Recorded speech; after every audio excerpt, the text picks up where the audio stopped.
what we see, and the point there that we're trying to bring out, is the fact that under the old covenant, the Ruach did not indwell man continually.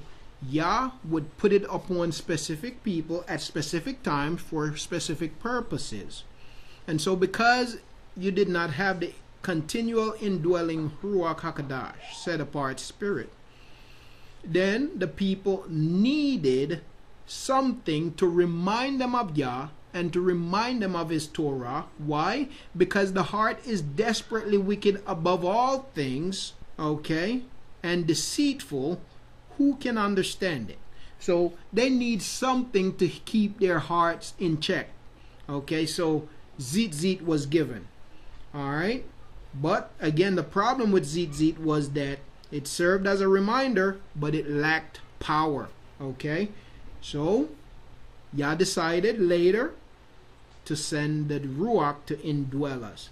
And when the Ruach comes and indwells us, it also gives us power. Power to keep his commands, power to do his will. Okay, and we're going to look at that. Now, as we continue, here's a trivia. I know we all know it. Who was the first human to have the Ruach indwell him? Okay, who was the first human to have the Ruach dwelling in him? Okay, if somebody could post that. Just trying to add a little bit of life. No, it's just me talking. It might become a drag sometimes.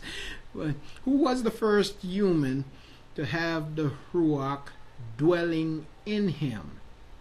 And what were the conditions under which he was filled? Yes, Yahuchanan the Immerser, that's right.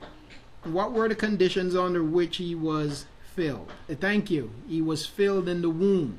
Okay, so before Yahuchanan the Immerser, no human had the Ruach living in them continually.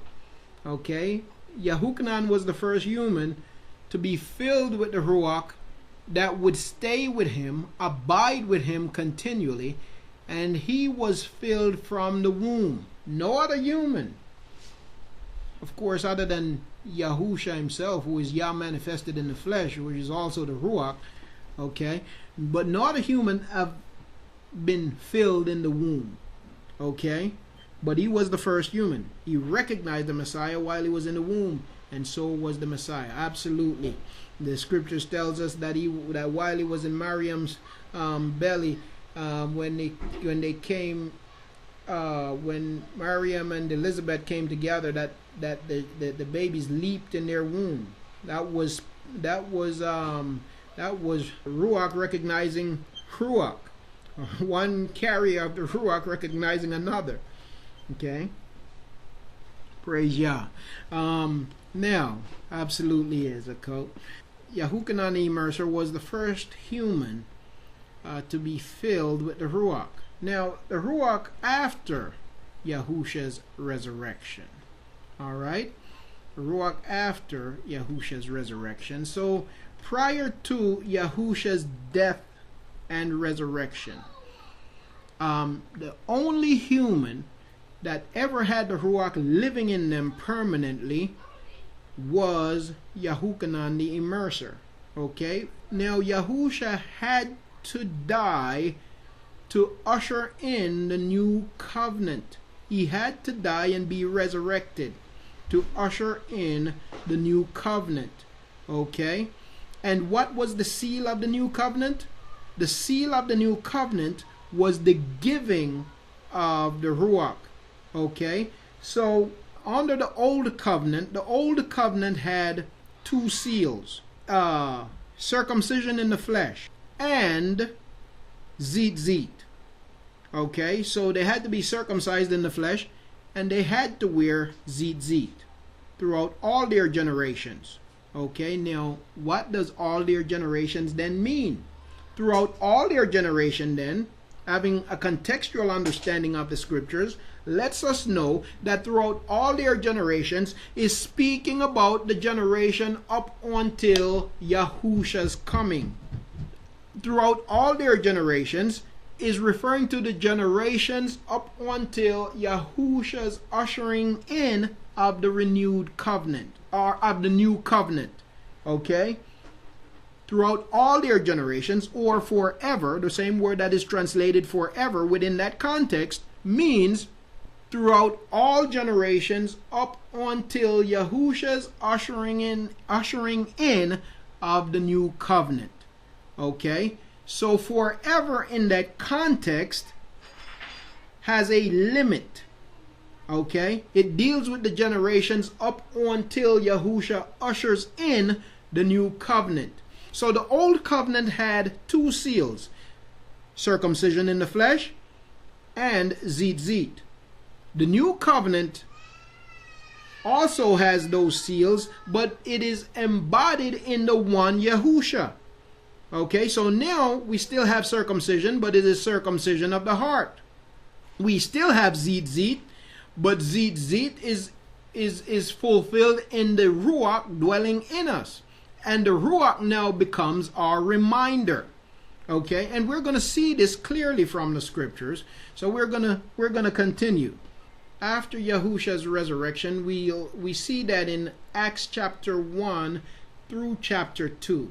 Okay, where the Ruach was given after Yahusha's resurrection. For the sake of time, I'm not going to read it. Everybody here is familiar with that. But only thing I'm going to read is, I'm going to read a few verses from Acts chapter 1.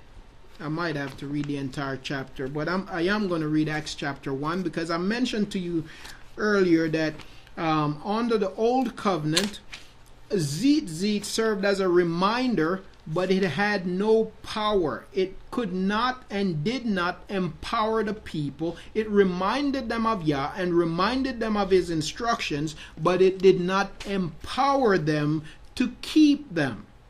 Okay? It reminded them. It served as a good reminder, and that's all it was to be, a reminder. That's what the name means, reminder. Okay? So it served as a good reminder, but it lacked the power. Okay? It lacked the power. So in Acts chapter 1 it reads, "The first account I made, O Theophilus, of all that Yahusha began both to do and to teach." So this is Peter writing to a man named Theophilus, telling him of the acts of the apostles, the things that Yahusha did and his followers did. Okay? Until the day when he was taken up, after giving instructions through the set-apart Spirit to the emissaries, or disciples, or taught ones, whom he had chosen, to whom he also presented himself alive after his suffering by many infallible proofs, being seen by them for 40 days, speaking concerning the reign of Elohim.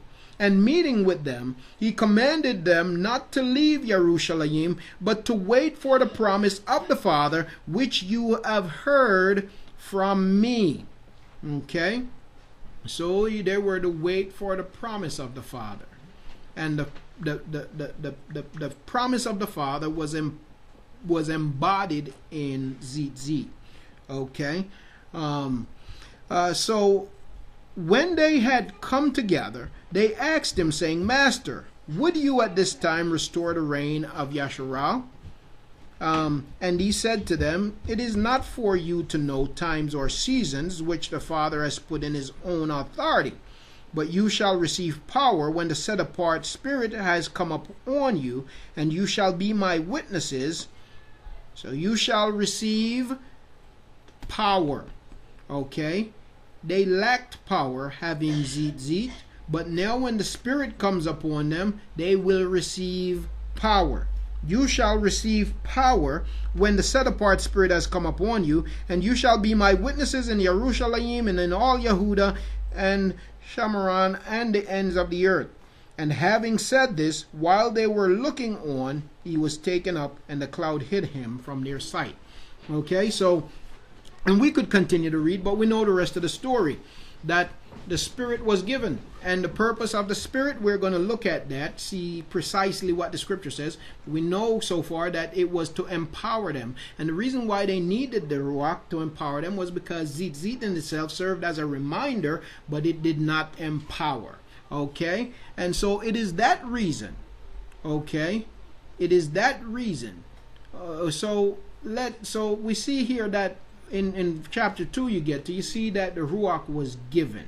Okay, now let's look at specifically what the scripture says the purpose of the Ruach was. I'm going to let the scriptures speak. Okay, so let's go to Yahuchanan chapter 14. Yahuchanan chapter 14 verses 23 and 29. Yahuchanan chapter 14. And we're going to read verses 23 through 29. Okay? Yahusha answered him, "If anyone loves me, he shall guard my word. My Father shall love him, and he shall come to him and make our stay with him. He who does not love me does not guard my words. And the word which you hear is not mine, but of the Father who sent me. These words I have spoken to you while still with you.